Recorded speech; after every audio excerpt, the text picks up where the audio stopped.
Park had such a great culture. I'm talking about being young, 9, 10 years old. It was just such an embracing culture. It was so hip hop, man. It was so beautiful, man. But it'll rise to be a lot, though. You know, it'll rise to be what we talk about today. So you started to get more involved in the music industry. Yeah, I got involved when I'm at that park, as you would say, through Uncle Al. Through Uncle Al, I had a bunch of artists. Rollo Boys, Toro, God bless his dead. He was always in the music aspect. And Uncle Al and him, we would jam and put 20 speakers in the air in the middle of the block all day. All day. Ain't no, not Sunday, no.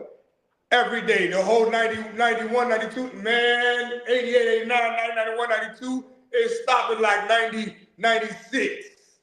All day, different hoods. And Uncle Al was the person that brought that to us in Miami. Yeah. So when it kicked off East Coast, West Coast, what was you thinking around that time? I think that was like, what, middle 90s? Yeah, that happened in 96. Yeah, it was a big war within them, but we had somebody called Andre 3000, he was a good friend of mine, but he always let it be known that the South had something to say. And it was East and West, but the South was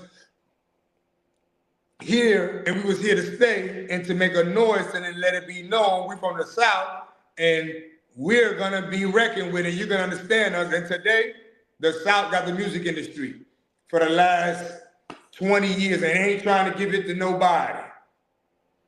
I remember, was it the Miami Winter Music Conference for all the ravers? You remember that one? Jack the Rapper, Freaknik. Okay. Yeah, you remember? Yeah, you was in Phoenix. You gotta come down there.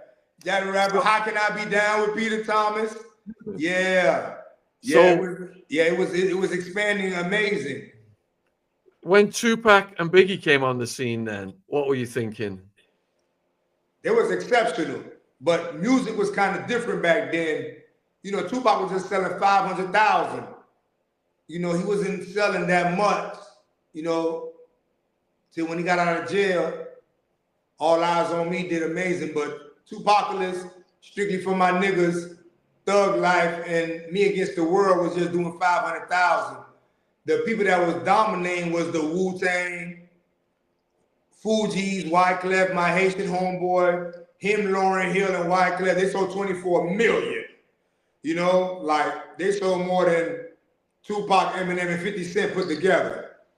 The Fugees, Queen Latifah, all of these people was popping, but in my projects, you're not allowed to play nothing but Tupac all day. That was, hey, don't change that, Tupac. Yeah, we've interviewed Suge Knight recently. Oh, What do you think about his story? Suge was a hell of a dude, man. Suge was a hell of a dude, and his roster was so amazing. And I commend him because what he had to deal with in Compton, South Central, the Jungle, Pyru, Bloods, Crips, he had to deal with a lot. And some people don't really see what he had to deal with.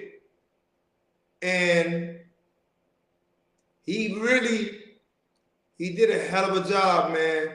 Suge is something amazing, man. Yeah, he did that. Do you have any thoughts you could share on the deaths of Tupac and Biggie? Really, for Tupac, man, Tupac was somebody, I'm talking about, I became a bad boy killer. Like, I'll do whatever. I'm talking about, I wanted to always be around Pop. I never got in a room with him, closed in with him,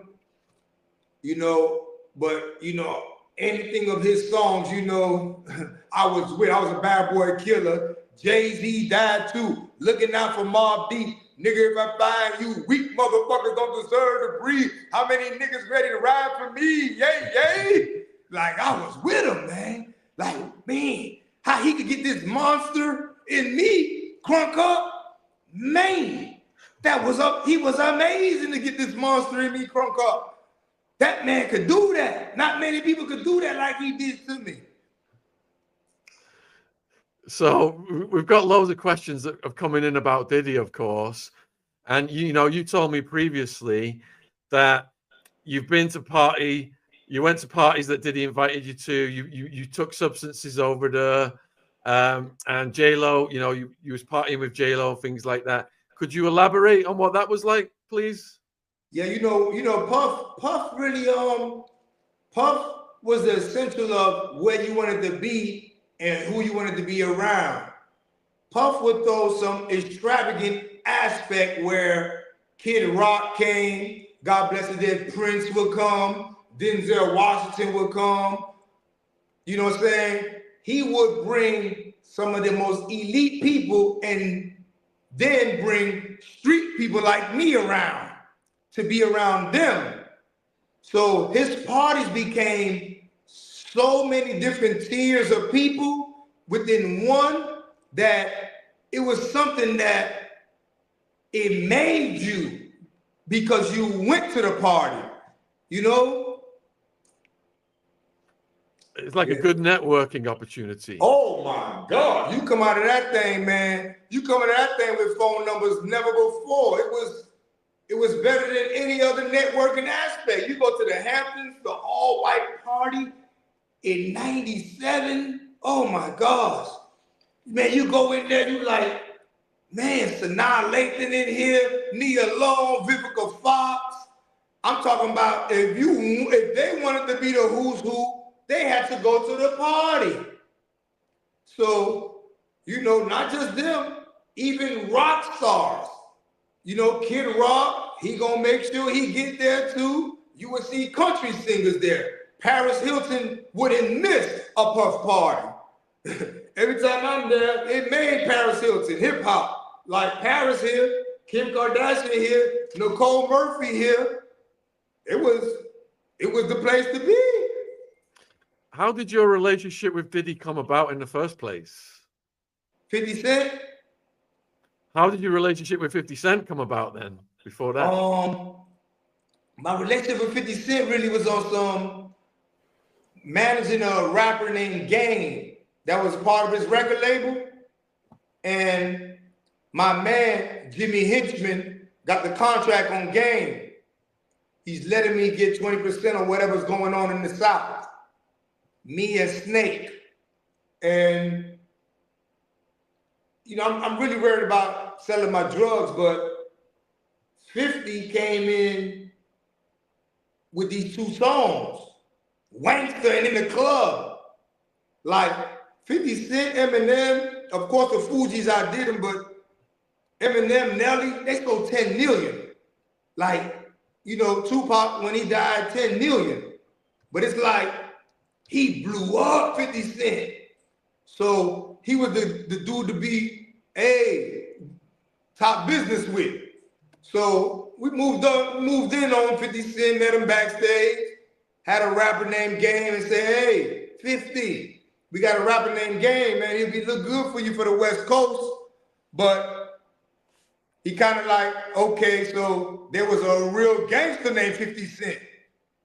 He was on Rockets Island. He died, and his mother and baby mother was doing awful. So went to go find his mother and baby mother and say, and then pull up back on 50. Hey, 50, this is 50 Cent.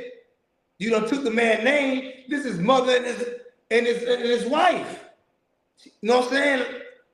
You know the man is dead, and do you know he don't must have a tombstone? But 50, he did a documentary on it. You know what I'm saying? With Jimmy Hinchman and everybody in it, as into, oh, you know what? I'm going to help. Give them a tombstone, give them some money.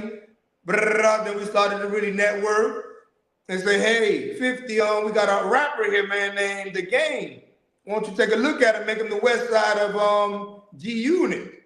And he agreed, looked into it, wanted a couple of favors from us. We've been around. He just came in. So he made him part of his artist, his entourage. And when you met Diddy for the first time, what impression did you have of him? Now he was like that, you know, one of them dudes that raised up from, he not no street dude that made money. It's two different kind of dudes I be saying. It's a jailbird and a street dude. He was mostly a jailbird. And within his jailbird aspect, you know, he got a nice size from Queens. He held it down and did his time and did his. So.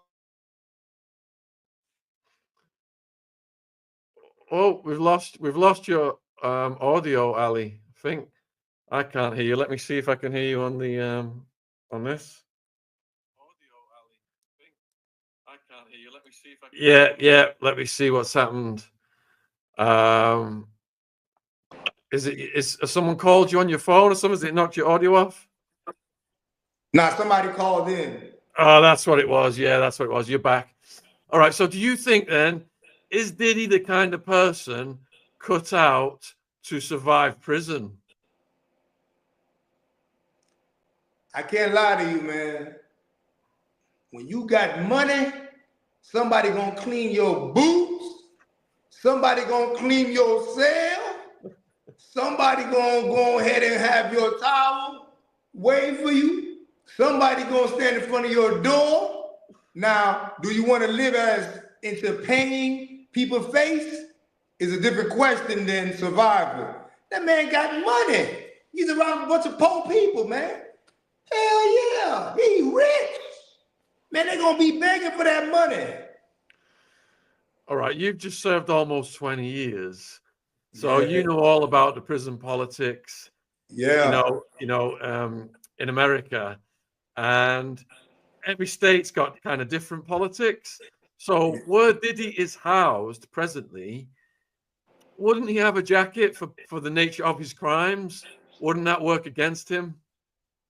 Now that can work against you as far as somebody moving in to get a check.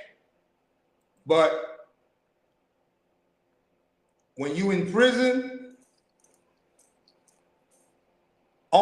if there's a dude Sanford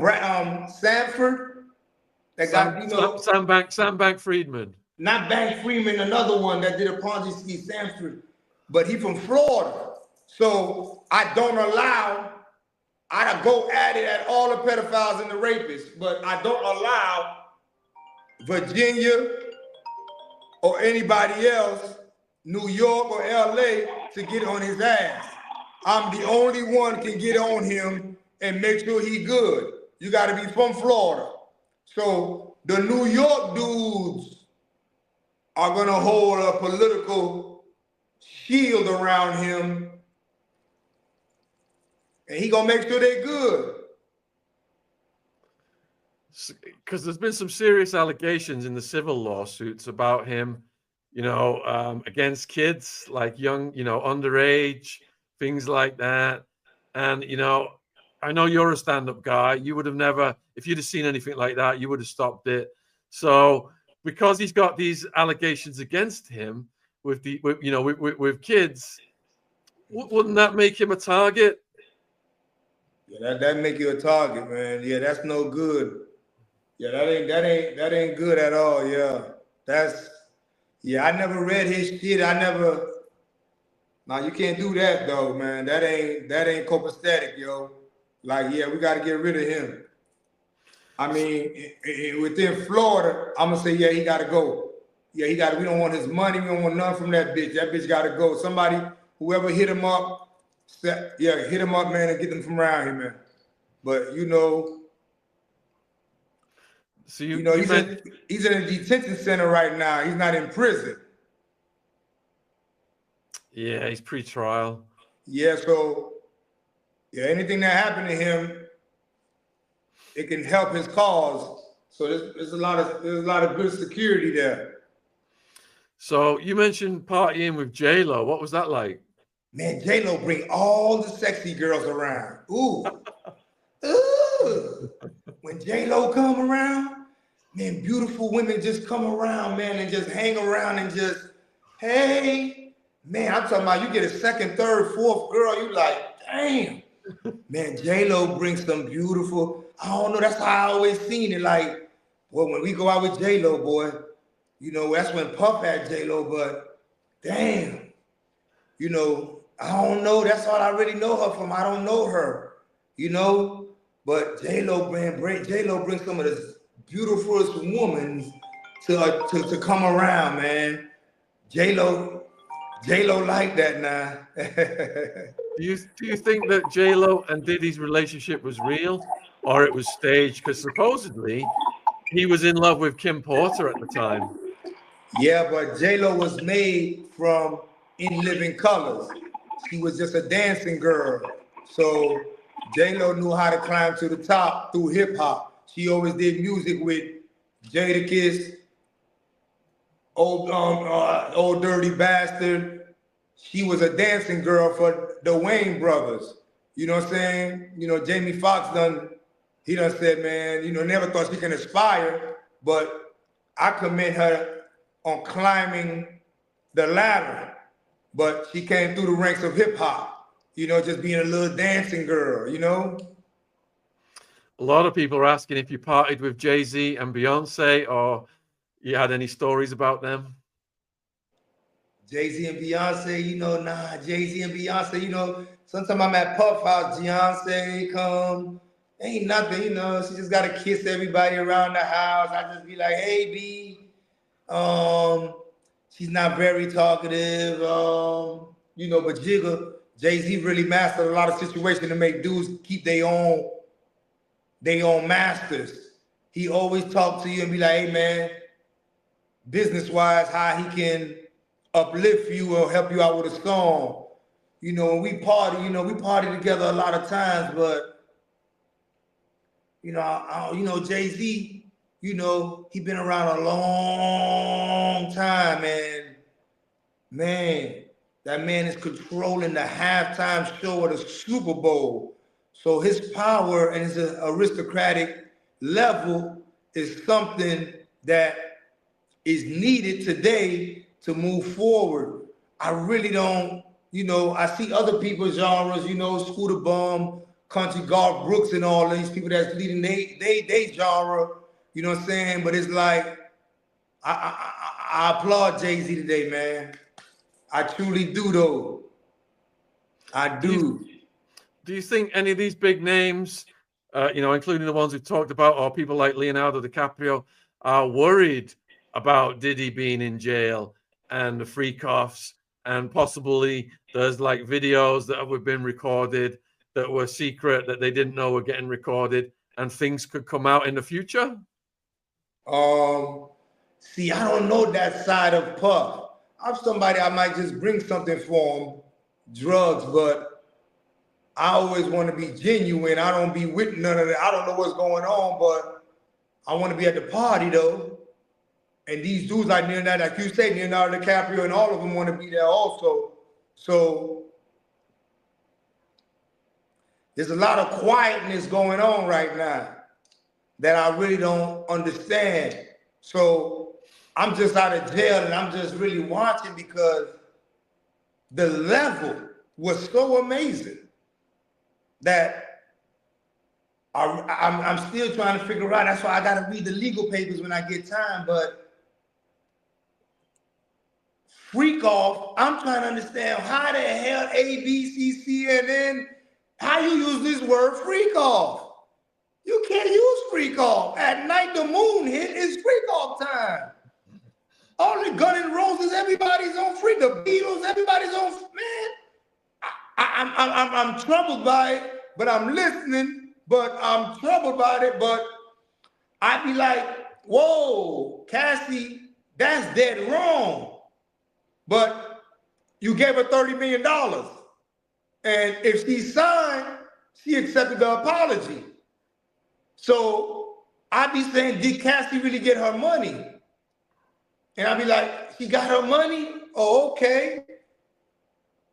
But I try to understand the word freak off. Like, what does that mean?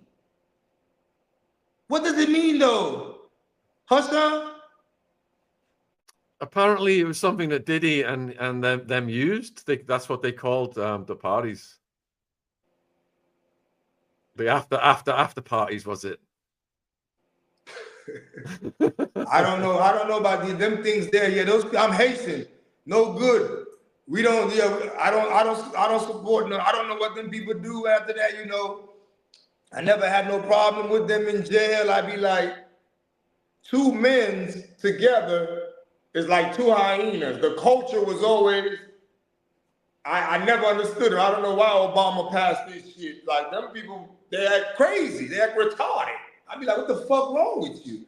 But you know, I don't know how CNN and ABC can use this word freak off, but you know, I don't. So you got a question from Jerome, and Jerome is asking if you'd ever heard anything about Diddy's sexuality. Yeah, we used to say shiny suit. You remember that? You used to say that, Sean, right? Shiny what? Shiny suit. No, I never heard of it. Never heard of it. He used to wear shiny suits in the video. So we say, man, you got on these shiny suits?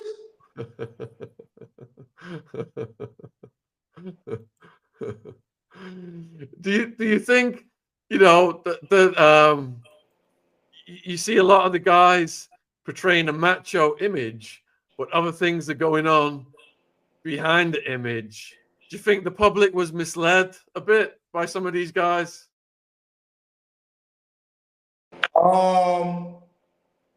don't know. That ain't my business. But I don't know, man. That ain't my business. I don't get, those people are crazy, and I mean, they sell baby oil everywhere. I don't know. So I don't know, man. Were you aware of the baby oil back then? At all? Oh no. No, sir. Nah. That's some wild shit. You didn't see the bottles laying around? That's them other rooms. You know, I don't know them rooms. I'm in the back with the ladies. I'll be the beautiful ladies. Yeah. So there was a situation in a nightclub, and we've interviewed a lady, a very brave lady, very strong, powerful speaker called Natania Rubin.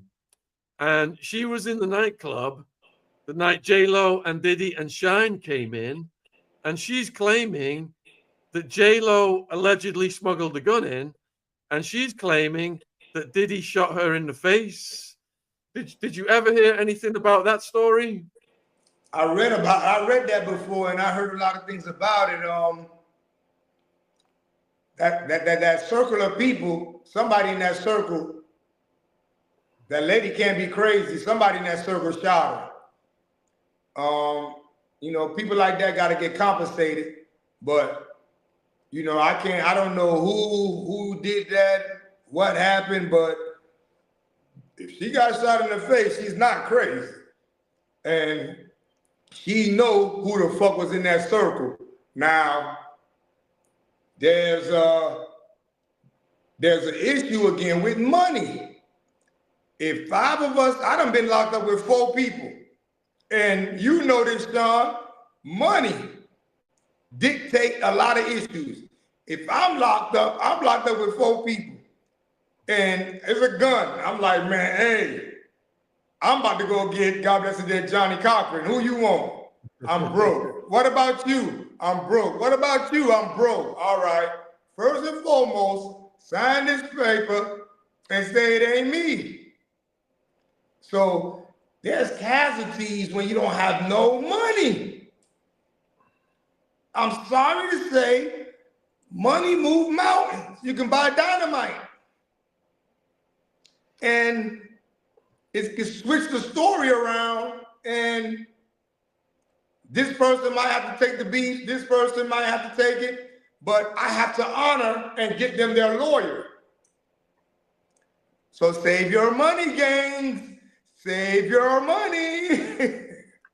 Yeah, because Shine came out and said that he took the fall, but apparently he was transferred $1 million. Yeah, he got to do the time. That's good money. That's what you get for being broke. So you're saying you get what justice you can afford? You know, Sean, you was in the business. A lot of cases happen. Everybody want lawyers from you. You got to say, hey, what happened to your money? Oh, I spent it in the club. I had this girl. Oh my gosh, I bought the house. I'm gambling.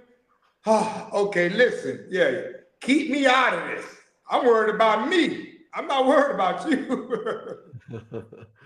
So Kaz asking about your Dre stories. Who? Dre. Dr. Dre? Yep. Yeah, Dr. Dre. Dr. Dre, you know, my real encounter with Dr. Dre was my homeboy, Jimmy Hinchman. When we start managing Game, Jimmy Hinchman, the real East Coast and West Coast wasn't about Tupac or Biggie. It was about Jimmy Hinchman and Suge, two big egos. So Suge didn't like it either, but Dr. Dre didn't want to do it.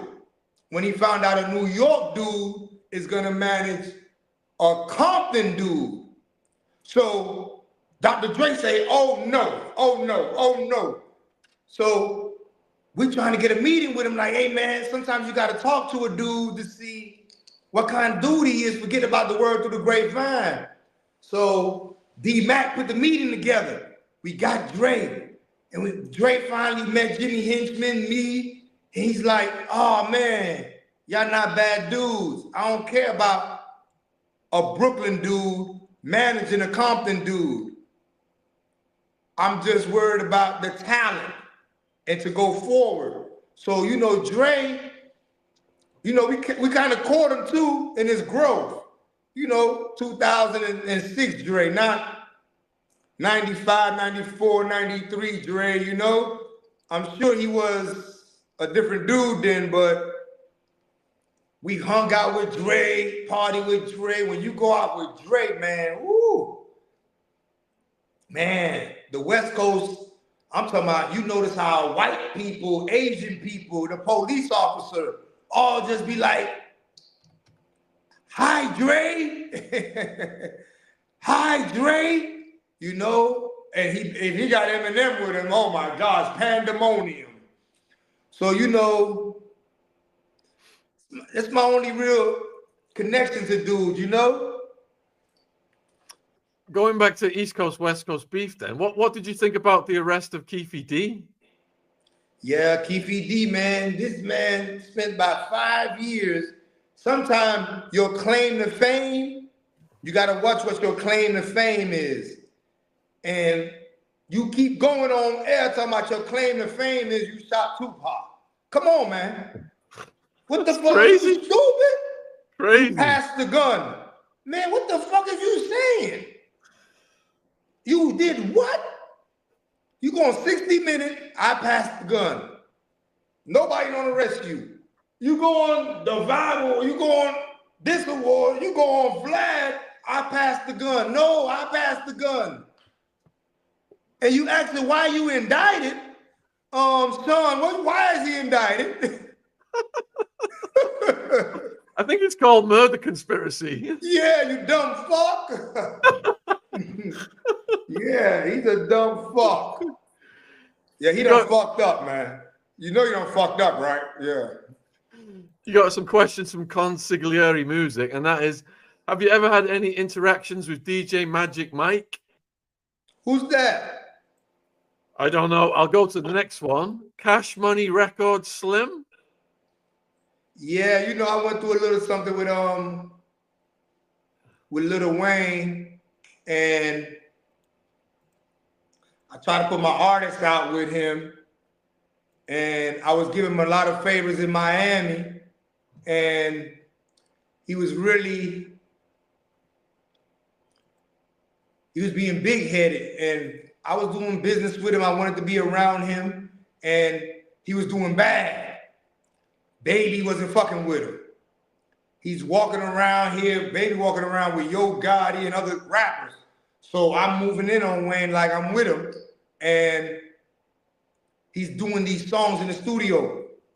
He's doing these songs. Go DJ, Amelia. He's doing like 9 songs in a day. I'm in there like, yo, what are you doing? You're going to oversaturate the people. But he's the best person I like been in the studio with as far as taste, good music, good bounce, good drums, pick a beat, and go.